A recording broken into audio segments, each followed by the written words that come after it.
I hate my life. No, I hate myself. This was the mantra that was going over and over again in my head about this time last year. My brain was automatically generating the most vile, disgusting thoughts, and it was all my fault. So, why did this happen?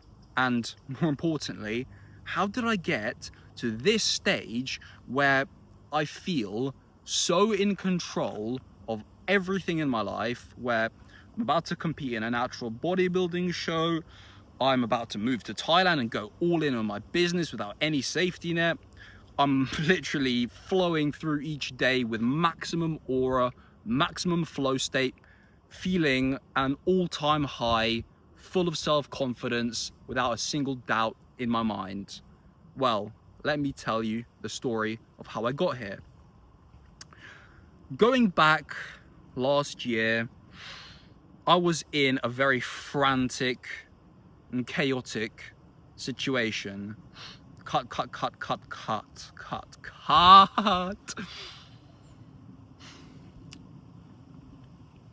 We need to go back a little further than this time last year, because in reality, there were many events that led up to this disgusting mental state. I guess it all began when I finally got tired of mentally masturbating. I got tired of daydreaming about, what career, what business, what future should I build myself, and I just started taking action on what I was passionate about. So I started just posting content on LinkedIn to try and build my fitness coaching business. And while I was doing so, I was, driving deliveries. I was getting sick of my current situation, and I had a very, very frantic, chaotic mind that didn't want to be patient. I didn't want to just enjoy the process and make the most out of each day. I wanted to fast track through the stages and avoid all of the discomfort and hardship along the way. So during this time, I had an interesting opportunity present itself. My very good friend Dan, he invited me to come live with him and help him build his business. And classic beginner fallacy, I thought that because I was posting content online and getting likes from, random fuckers on LinkedIn who just wanted to sell me stuff, I thought that I had what it took to grow the brand and help manage the marketing of a construction business. Absolutely nothing in relation to each other, but I deluded myself that I had what it took. And so I very frantically, chaotically made the decision to move in with Dan. And all the time this was happening, I was smoking weed. I was coping, saying, oh, it's where I get my creative ideas. And then obviously, I wasn't smoking weed while at work. No. I was smoking weed in the evenings after work so that I could do my idea generation. And then obviously, because I would binge on junk food afterwards, even though I was trying to live as a fitness coach, I would get crazy brain fog the next day, so I'd try to overcompensate with more caffeine. And this, vicious chaos of going in between high and low and up and down just fed into my monkey brain and made me way more of a schizophrenic lunatic.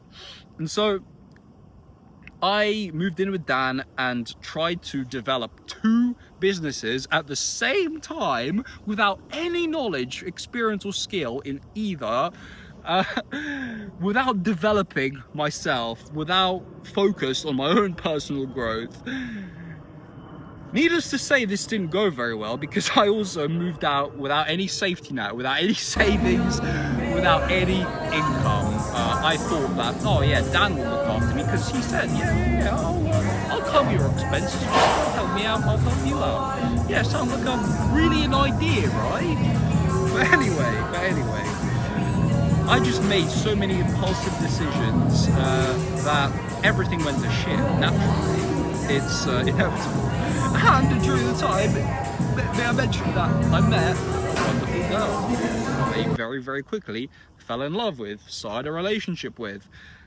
You know, within, I think, 2 weeks of knowing each other, it was Valentine's Day, and I'd already asked her to be my girlfriend.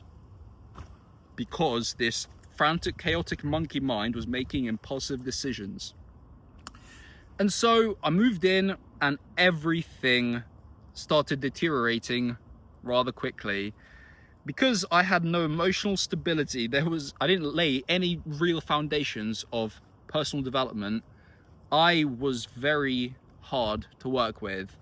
Dan would tell you I was, I was causing all kinds of difficulties, purely conceived by my own brain, all while trying to, grow my LinkedIn personal brand by obviously not living in alignment with the values that I was preaching. And so one thing led to another, and I ended up sort of falling off massively, where I was rushing from opportunity to opportunity. I said to Dan, look, I don't want to work with you. I just want to focus on my own stuff. And so I went and got another job to, make some money for the bills and everything. And, very quickly I stopped focusing on my own stuff because I felt like a fraud, like an imposter, because I was trying to preach this message when I was living like a complete retard. So naturally speaking, somehow I managed to attract an opportunity from a high-level entrepreneur, someone who's built businesses in the past, successful businesses, who seemed to really take a shine to me. He seemed to really like me, and he wanted me to work with him to help him build this fitness platform called Just Gains. I don't know if it's out yet. I'll have to check, but anyway, needless to say, I didn't have any experience in that either. And so because I was still unraveling mentally, I made even more of a mess out of this than I did of my previous opportunity, whatever you want to call it. And during this time I was like, no, I am not the guy. I started really getting some poor self-esteem because every single night I would go to bed feeling motivated because I had made all these promises to myself. I had this idea of the actions I will take the next day, and I would wake up the next day and not do any of them. I'd procrastinate even flipping going to the gym. I'd procrastinate that until the end of the day, and I'd end up just wasting the entire day away, just half-arsing some, little bits and bobs that either Dan got for me or James got for me. And all this time I was trying to maintain a relationship. I was trying to, be there for my woman. And obviously I was, suffering in every single area. The gains were going to shit as well. And so I naturally didn't want to put her through it anymore because she was very, very patient with me. God bless her, honestly. She's an amazing girl. And so I ended up breaking up with her,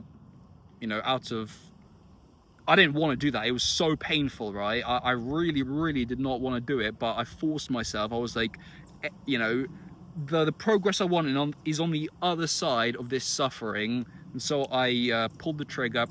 Don't get me wrong, immediately, as soon as I got back in my car to head home, I started crying. I wanted to immediately head back. Oh, so many times I wanted to, come back to her. We were still in contact afterwards. It was absolute chaos. And obviously, I was already feeling mentally fucked at this point. So I just added even more fuel to the fire by going through heartbreak. Man, the next few weeks were rough, I tell you, man. Naturally, my situation kept devolving and devolving and devolving, and I kept thinking about, oh, how am I going to escape this? I need to focus. I need to lock in, right? I need to start actually spending each day working towards a vision, and then hopefully that will clear the fog, if you will. And I just never did it because I just kept overthinking. Oh, what do I work on? Getting the shiny object syndrome, analysis paralysis. Oh, what's this guy doing? Oh, how does he relate to me? It was just a mess, an absolute mess. And so I was out of work at this time. I lost my job. I got fired because of this this chaotic mess. I ended up taking the van keys home with me 3 days in a row, and they were like, no, we can't have that. You're a liability, you idiot. We're sacking you off. And all this time, I had the opportunity to keep making money because Dan kept on offering. He kept on giving me second chances to work with him, and I was like, no, I want to do my own thing, no. And so did James. James was kept on trying to get me to do more work for him, and I was like, no, I want to do my own thing. And so all of this just ended up in my decision to run home to mummy and daddy with my tail between my legs. This was not a tactical move home like some guys do to fully lock in and just go balls deep on their vision. No, this was a coward's retreat. And so obviously I came home with utter defeat in my eyes. The first thing I said to my poor mother was, I don't like myself. And obviously then we had a long, deep chat. She tried to help me as best she can. You need to go to university, you need to get a job, all stuff that I knew wouldn't fix anything because the chaos within was the fundamental root of all of this suffering. But essentially, yeah, I just ended up at home, slowly devolving every day. But instead of living with a brother, Dan, who was out there, he was working so hard every single day. I would, see him leave at 7, 8 a.m. and then he would come home long after I was asleep, just out there building his business in the real world, doing manual labor and stuff, just freaking trying to be the man. And I was feeling absolutely cucked at the time because I had this example of a hard-working, respectable, real-world business owner, and I was just this mess of just stagnation. And he, bless his heart, he tried to help me as much as he could. He tried to constantly talk through it. But sad to say, he was too gentle with me. He was too merciful and forgiving. He didn't give me the brutal slap in the face that I needed. But yeah, I went from that environment of constant pressure to oh, I need to be the man, to coming home and just being a weak little cuck every single day. And I didn't have this pressure. Obviously I had this internal pressure because this is not the life I wanted, but my parents were just stagnating alongside me. Yeah, and all of that ended up devolving in me just waking up, drifting through my day, going to a shitty job that I hated. Funnily enough, it's the same job I do now. It's delivery driving, but now I love it because of my mental state. But I would, I would literally consume all day long, trying to distract myself from this pain. From almost the minute I woke up, it was scroll, listen to educational content and podcasts, and theory crafting about what's the best business to start, and just farting around through my day, going to the gym. I was still going to the gym 6 days a week, don't get me wrong, but I would just go through the motions. I would cut my sessions short. While I was training, I was distracted, I was focused. I didn't have any clear goals in mind. I was like, oh, do I cut, do I bulk? Oh. I literally made the decision to cut and bulk over and over again 10 times in a single session, because I would walk under some lighting and I'd be like, ugh, and I'd be like, okay, no, you don't look that bad, because of the mental chaos within. That's the theme of this video. But yeah, I would, just drift through my day, numb the pain, stuff my face with junk food at the end of the day, you know, all the while trying to, you know, be on carnivore diet, bro, because you know, it's for locking in mental clarity, all of that, and it will get me shredded, bro. Man, I can't believe, I actually can't believe the wretched, disgusting creature that I was looking back. And I've come so far, and I'm so proud of myself. I will say that without blushing. So, how did that happen? How did I end up making the most epic comeback known to man? Well, I'm going to go through that in the next video. I hope you stay tuned because it's going to be a very important one. I'm 3 weeks out from my natural bodybuilding show. If you want to stay tuned for the journey, see how I do. You know, if I come last place, you can laugh at me in the comments. You know, hit the subscribe. I don't like begging. Obviously, if you don't want to watch me, just freaking block me. That's cool as well. But brother, it was an amazing time talking with you, and I'll see you next time.